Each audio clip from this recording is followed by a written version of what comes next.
El sol se elevaba sobre las colinas de Canaán, derramando su luz dorada sobre los verdes valles donde los rebaños de Jacob pastaban en la frescura de la mañana. El viento susurraba entre las ramas de los olivos y el murmullo del río cercano tejía una melodía tranquila en la vastedad de la tierra prometida. En este rincón del mundo, un joven se levantaba con un brillo en los ojos, un muchacho que portaba un destino que nadie aún comprendía. José, el hijo de Jacob y Raquel, el preferido entre los 12 hermanos, caminaba con paso ligero entre los rebaños, con una túnica de colores ondeando al ritmo de la brisa.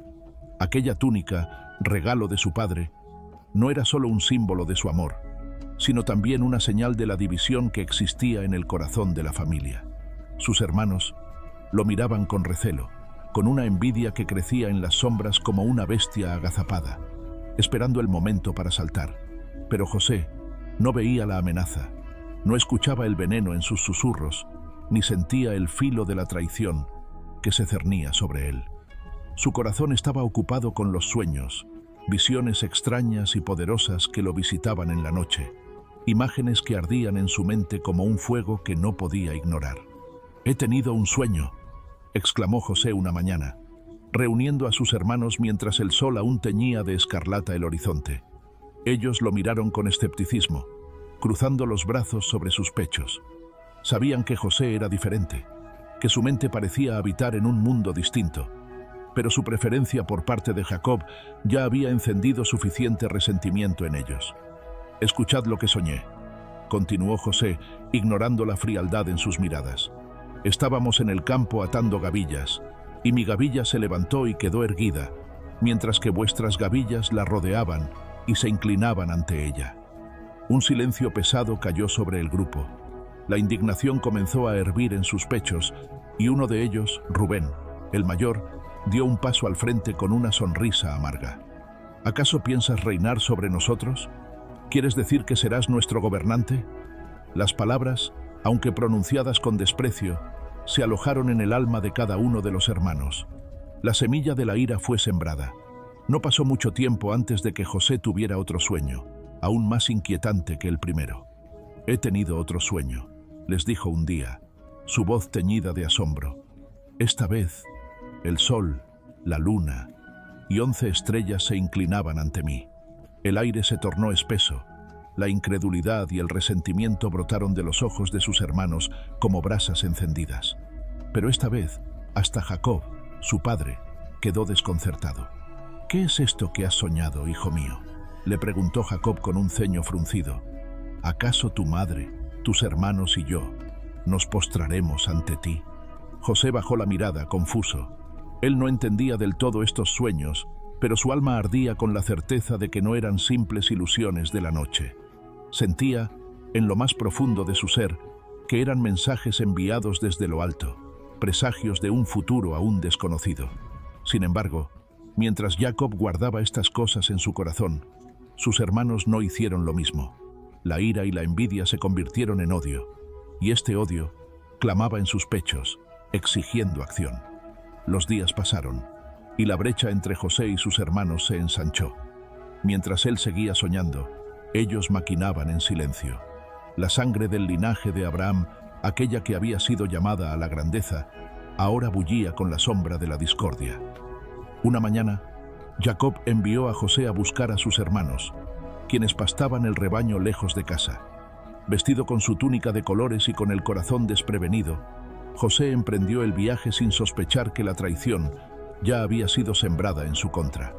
Mientras avanzaba por los campos, con la esperanza de encontrar a sus hermanos y compartir con ellos su entusiasmo, los ojos de aquellos que debían protegerlo se posaban sobre él con desprecio. «Ahí viene el soñador», murmuró Simeón, entrecerrando los ojos al ver la figura de su hermano aproximarse en la distancia. «Es nuestra oportunidad», dijo Judá, con una dureza en su voz que heló el aire. «Matadlo, y digamos que una bestia lo devoró. Veamos qué será de sus sueños entonces». Las sombras se cerraban sobre José, pero él caminaba con la inocencia de un cordero, sin saber que sus propios hermanos se habían convertido en lobos. La mano del destino ya estaba en movimiento. El primer paso de un camino de sufrimiento y gloria había sido dado. Pero José aún no lo sabía. Él solo era un soñador, un muchacho con visiones de grandeza, sin imaginar que el precio de esos sueños sería la traición de su propia sangre. El sol abrasador se erguía implacable sobre las tierras áridas de Canaán, cubriendo la tierra con un velo dorado de calor sofocante. José avanzaba entre los pastizales secos, su túnica de muchos colores ondeando suavemente con la brisa. Su corazón, inocente y lleno de esperanza, latía con la alegría de ver nuevamente a sus hermanos. Rubén, cuyo sentido de justicia no estaba del todo corrompido, intervino con rapidez. «No lo dijo, fijando la mirada en el pozo seco que se hallaba no muy lejos. «Arrojémoslo allí y dejémoslo morir. Así no derramaremos su sangre con nuestras propias manos». Los demás asintieron, sin notar que en el corazón de Rubén había otro plan.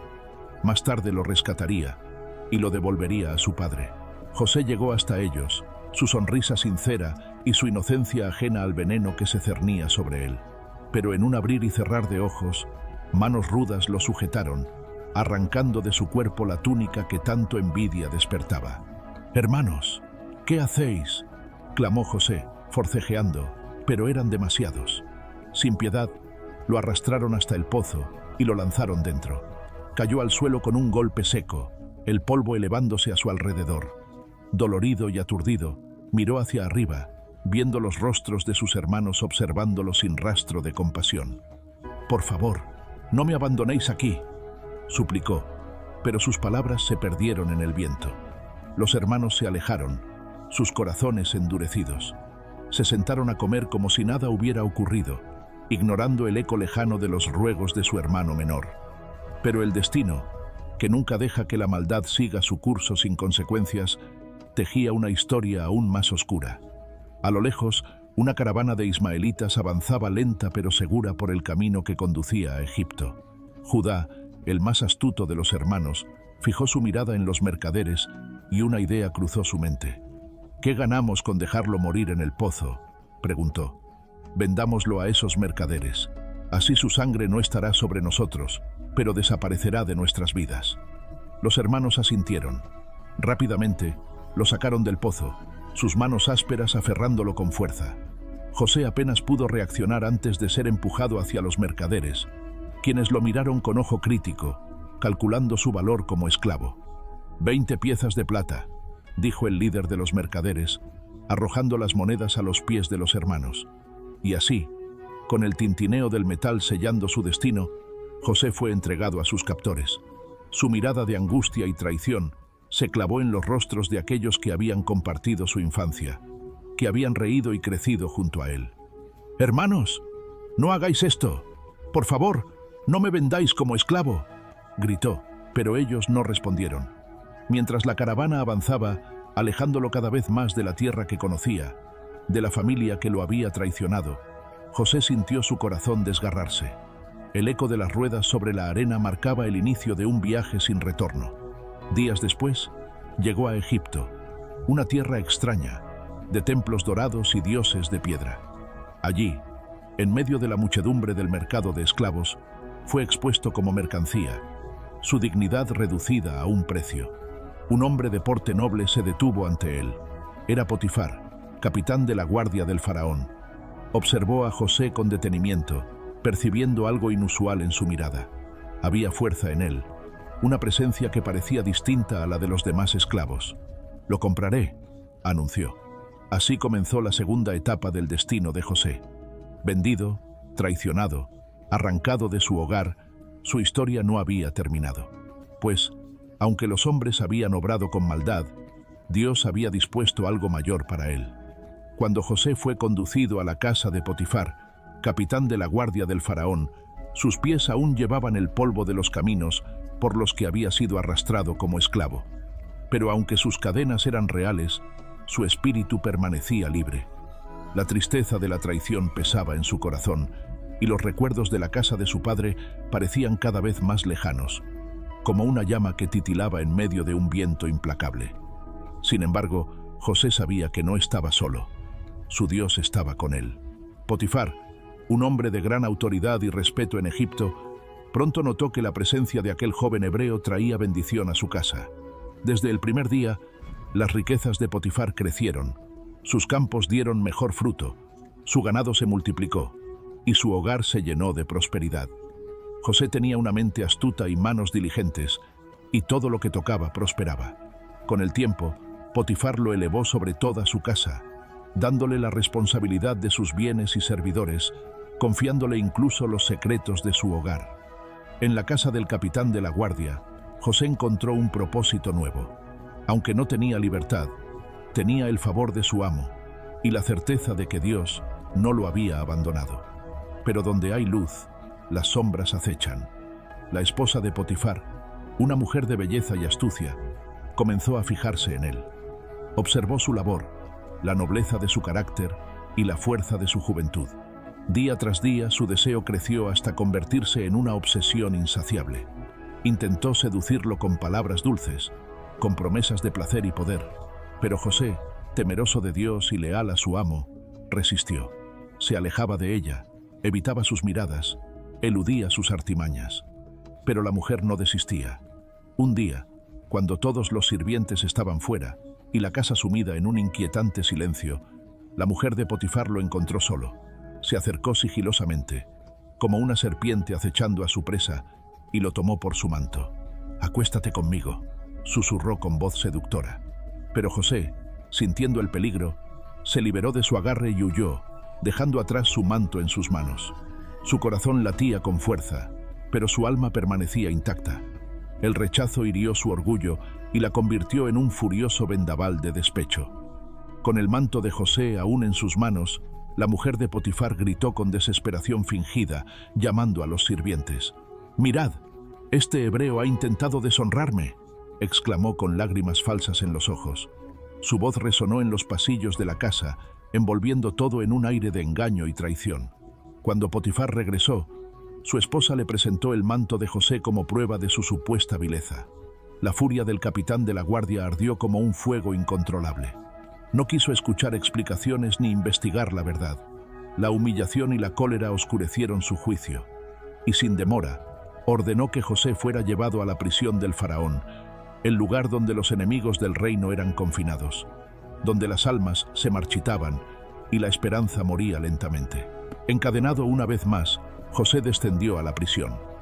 El aire era denso con el hedor de la desesperación, y las sombras parecían susurrar historias de los condenados que alguna vez caminaron por esos oscuros pasillos. Pero José no era un hombre ordinario. Aunque sus manos estaban atadas, su fe era su verdadera fortaleza.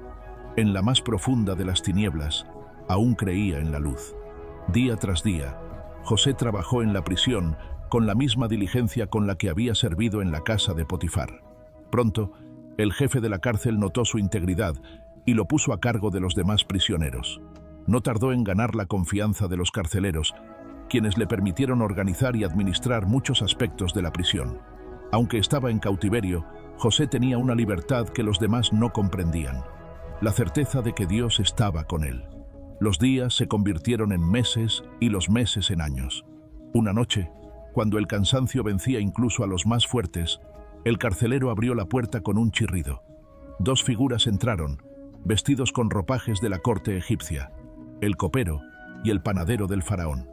Ambos habían caído en desgracia y, como tantos otros, habían sido lanzados a la prisión. Pero aquella no era una coincidencia. Era una pieza más en el tablero del destino. Días después, la inquietud se apoderó de ellos. José notó sus rostros ensombrecidos y se acercó con amabilidad. «¿Por qué están tan abatidos?», preguntó con la calma de quien, aún en la desgracia, conserva la paz. Ambos confesaron haber tenido sueños misteriosos que no podían comprender. José, con la certeza de que su don no era suyo sino de Dios, les pidió que relataran sus visiones. El copero habló primero. «En mi sueño, vi una vid con 3 sarmientos. Brotaron flores y dieron racimos de uvas maduras. Yo tomaba las uvas, las exprimía en la copa del faraón y se la entregaba en sus manos». José escuchó atentamente y, tras un breve silencio, habló con autoridad. «Los 3 sarmientos son 3 días. En 3 días, el faraón te restaurará a tu puesto y pondrás nuevamente la copa en su mano». El copero sintió un alivio inmediato, como si el peso de su angustia se disipara. El panadero, animado por la interpretación favorable, contó su propio sueño. Sobre mi cabeza había 3 canastos llenos de pan para el faraón, pero las aves descendían y comían del canasto más alto. José inclinó la cabeza y su semblante se tornó grave. Los 3 canastos son 3 días. En 3 días el faraón te quitará la vida y las aves se alimentarán de tu carne. El horror se apoderó del panadero, pero la verdad no podía ser alterada. Tal como José predijo, al tercer día el faraón celebró su cumpleaños y restauró al copero en su servicio, mientras que el panadero fue ejecutado. Sin embargo, en su dicha, el copero olvidó a José, dejándolo sumido en la penumbra del encierro. 2 años más pasaron. En el esplendor del palacio, el faraón tuvo sueños que perturbaban su descanso. En su visión, 7 vacas gordas salían del Nilo, seguidas por 7 vacas flacas que devoraban a las primeras. Luego, vio 7 espigas llenas de grano, pero detrás de ellas crecían 7 espigas marchitas que consumían a las primeras. Ningún sabio o mago de Egipto pudo descifrar el mensaje oculto en esas imágenes. Fue entonces cuando el copero recordó: «Hoy me acuerdo de mi falta», exclamó, temeroso. Corrió a contarle al faraón sobre aquel hebreo que, en prisión, había interpretado su sueño con exactitud. Con urgencia, el monarca ordenó que trajeran a José ante su presencia. Los guardias lo sacaron de su celda, le afeitaron la barba y le dieron ropas limpias. En poco tiempo, aquel prisionero de ojos llenos de determinación estaba ante el faraón. «He oído que puedes interpretar sueños», dijo el soberano. José, sin temor, respondió: «No soy yo quien lo hace, sino Dios, quien dará al faraón una respuesta de paz».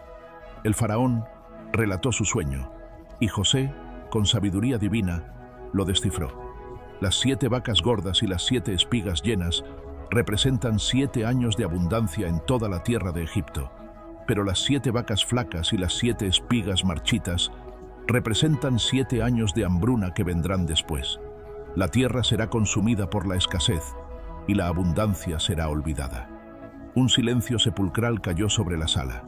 Ahora, que el faraón nombre a un hombre sabio que administre la tierra durante los años de abundancia y que recoja el alimento en graneros para los tiempos de hambre, propuso José. El faraón y sus consejeros se miraron unos a otros. «¿Acaso encontraremos a alguien con el espíritu de Dios como este hombre?», dijo el monarca con voz firme. Se volvió a José y declaró: «Ya que Dios te ha revelado todo esto, no hay otro tan sabio y entendido como tú. Desde hoy serás gobernador de Egipto. Solo en el trono seré mayor que tú». El manto de esclavo fue sustituido por finas vestiduras de lino, y sobre su cuello colocaron un collar de oro. El anillo del faraón, símbolo de autoridad, fue deslizado en su dedo. José, el hebreo vendido por sus hermanos, el prisionero olvidado en la oscuridad, ahora era el segundo hombre más poderoso de Egipto. La noticia recorrió el reino como el fuego en el desierto. Las cosechas comenzaron a ser almacenadas en vastos graneros, y Egipto se preparó para lo que vendría. Cuando los años de hambre llegaron, las naciones enteras acudieron a Egipto en busca de sustento, y entre aquellos que llegaron con las manos vacías y corazones abatidos estaban sus propios hermanos, quienes un día lo habían vendido como esclavo sin saber que su destino estaba en las manos de Dios. El sol se alzaba sobre las tierras fértiles de Egipto, proyectando su resplandor sobre los graneros rebosantes que habían sido llenados bajo la administración sabia de José. La hambruna asolaba las tierras vecinas y con ella, caravanas de extranjeros llegaban a Egipto en busca de alimento. Entre ellas, un grupo de hombres, vestidos con túnicas gastadas y el peso de los años en sus rostros, avanzaba con paso cauteloso. Eran los hijos de Jacob, los mismos que años atrás habían vendido a su hermano como esclavo, creyendo que jamás volverían a verlo. José, ahora gobernador de Egipto, estaba sentado en su trono, observando la llegada de los forasteros. Su corazón latía con fuerza cuando reconoció a sus hermanos entre la multitud. La memoria de su pasado lo golpeó como un vendaval.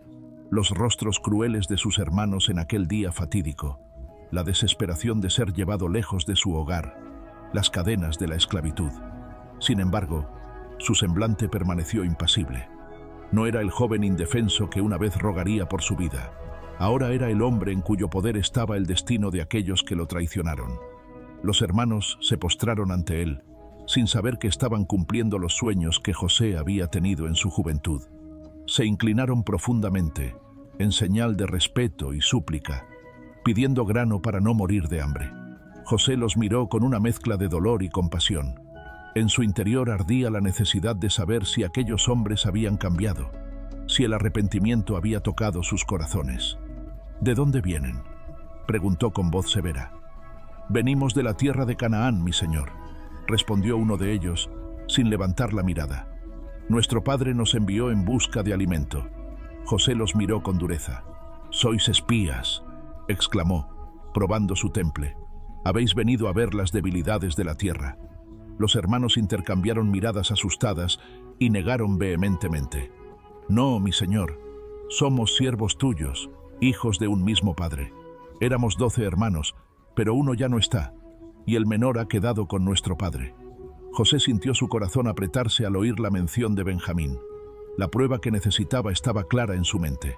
«Si decís la verdad, traeréis a vuestro hermano menor. Hasta entonces, quedaréis bajo custodia». Los hermanos fueron encarcelados durante 3 días. Al tercer día, José ordenó liberarlos, salvo a Simeón, quien quedaría como prenda hasta que regresaran con Benjamín. Cargados con el grano que tanto necesitaban, los hermanos emprendieron el regreso a Canaán. Durante la travesía, descubrieron que el dinero que habían pagado por el grano había sido devuelto en sus sacos. Aterrado, su temor creció. «Dios nos está castigando por lo que hicimos a nuestro hermano», murmuraban entre ellos, recordando la sombra de su crimen. En Canaán, Jacob se horrorizó al oír la condición impuesta por el gobernador egipcio. Perder otro hijo era impensable, pero cuando el hambre arreció, la única opción fue ceder. Con gran pesar, permitió que Benjamín partiera con sus hermanos rumbo a Egipto. Cuando José vio a Benjamín entre ellos, la emoción lo invadió. Pero aún faltaba una prueba final.